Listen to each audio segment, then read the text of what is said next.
ಈ ಮಾತಿಗೆ ಸೋತು ಹೋದೆ. ಬನ್ನಿ ಬೇಗ ಸ್ನಾನ.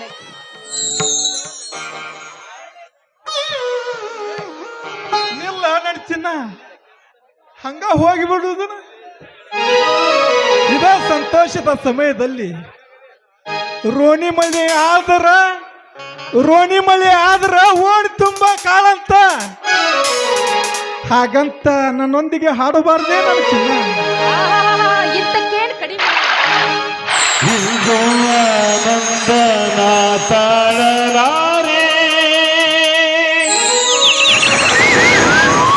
ಚಿನ್ನ ಮಾತಲ್ಲಿ ನಾ ಹೇಳಲಾರೆ. ನನ್ನ ಕುಣಿಸಲು ಬಯಕೆಗಳು ಕಂಡೆ ಹೊಸ ಹೊಸ ಕನಸುಗಳು. ಈ ನೋಡಬಾಳೆ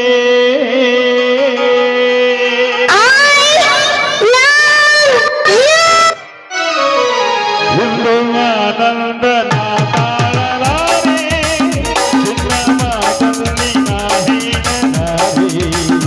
ಇಂದು ಆನಂದನ ತಾಳಲಾರೆ ಚಿನ್ನ ಮಾತಲ್ಲಿ ನಾ ಹೇಳಲಾರೆ. ನನ್ನ ಕುಣಿಸಲು ಬೇಗಗಳು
ಅಣ್ಣ ಧರ್ಮರಾಜಣ್ಣ, ಯಾಕೋ ತಮ್ಮ ತಡ ಆಗಿ ಬಂದೆಲ್ಲಪ್ಪ, ತಡ ಆಗಿ ಬಂದೆ.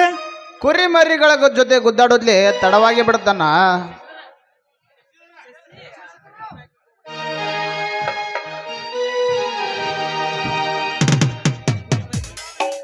ಈತ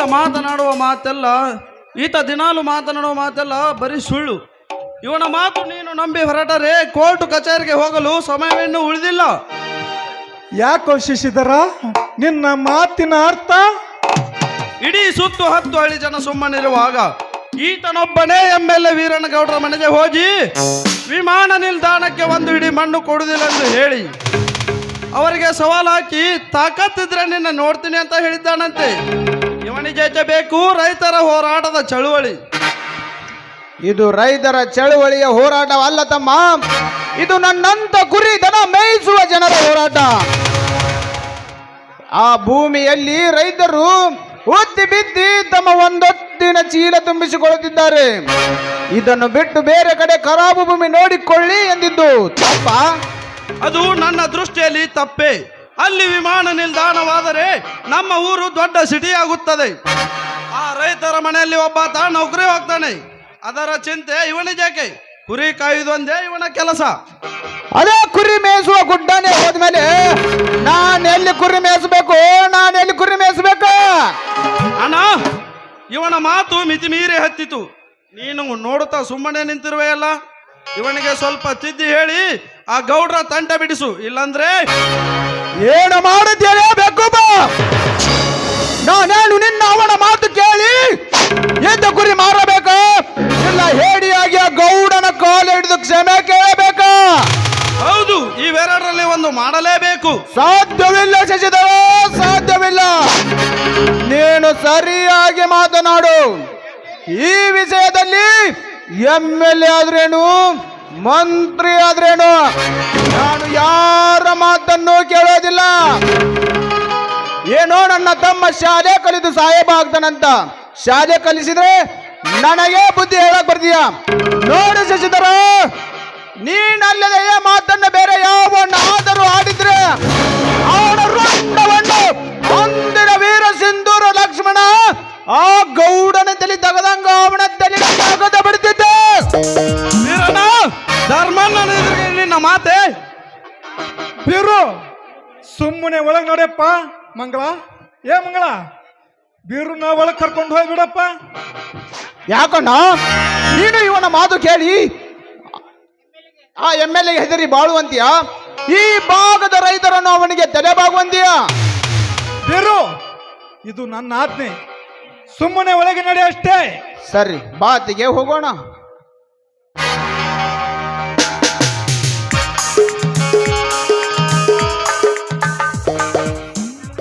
ಅಣ್ಣ, ಇವನಾರನ್ನ ನಮಗೆ ಬುದ್ಧಿ ಹೇಳಲಿಕ್ಕೆ? ನೀನೇಕೆ ಇಷ್ಟು ಅಧಿಕಾರ ಕೊಟ್ಟಿರುವೆ ಇವನಿಗೆ ಮಾತನಾಡಲಿಕ್ಕೆ? ಇವನೇನು ನಮ್ಮ ಸ್ವಂತ ಒಡ ಹುಟ್ಟಿದವನೇ? ಇವನೊಬ್ಬ ಅನಾಥ. ಶಶಿ, ಇನ್ನೊಮ್ಮೆ ಸಂಬೋಧಿಸಬೇಡ ಅನಾಥನೆಂಬ ಶಬ್ದವನ್ನು. ಇದನ್ನೆಲ್ಲ ಯಾರು ಹೇಳಿಕೊಟ್ಟಿರ್ಬೇಕು? ಇದು ನಿನಗೇನು ಗೊತ್ತು ಅವನ ಬಗ್ಗೆ ಚರಿತ್ರೆ? ಇದನ್ನೆಲ್ಲ ವೀರ MLA ವೀರನಗೌಡ ಹೇಳಿರ್ಬೇಕಲ್ಲ? ಹೌದು ಹೌದು ಹೌದು, ಅವನಪ್ಪ ಮನೆ ಮೂರ್ಖನಪ್ಪ, ಮನೆ ಮೂರ್ಖ. ಆ ಮನೆ ಮೂರ್ಖನ ಮಾತು ಕೇಳಿ ನಿನ್ನ ಮನೆ ಮುರ್ಕೊಳ್ತೇನು? ನಿನ್ನ ಮನೆ ಮುರ್ಕೊಳಕ್ ಬಯಸ್ತೇನು? ಆ ಗೌಡ ಮಾಡುವ ಕೆಲಸ ಸರಿಯೇನಪ್ಪ ಹೇಳು? ಶಶಿಧರ, ಈ ಧರ್ಮರಾಜನಾದ ನನ್ನ ಧರ್ಮದ ನುಡಿ ನೀನು ಕೇಳದೆ ಹೋದ್ರೆ ಮುಂದೊಂದು ದಿನ ಧರ್ಮದ ನುಡಿ ಬೆಂಕಿ ಕಿಡಿಯಾಗಿ ಸುಟ್ಟು ಬಿಡುತ್ತದೆ, ಹುಷಾರು. ನೀನು ಕೂಡ ಬೀರನ ಮಾತಿನಂತೆ ಮಾತಾಡಿದರೆ ಆ ಮಾತನ್ನು ಎದುರಿಸಲು ನಾನು ಸದಾ ಸಿದ್ಧನಿದ್ದೇನೆ. ನನಗೆ ಆ ಗೌಡ್ರ ಮಾತೆ ವೇದವಾಕ್ಯ. ಶಶಿ,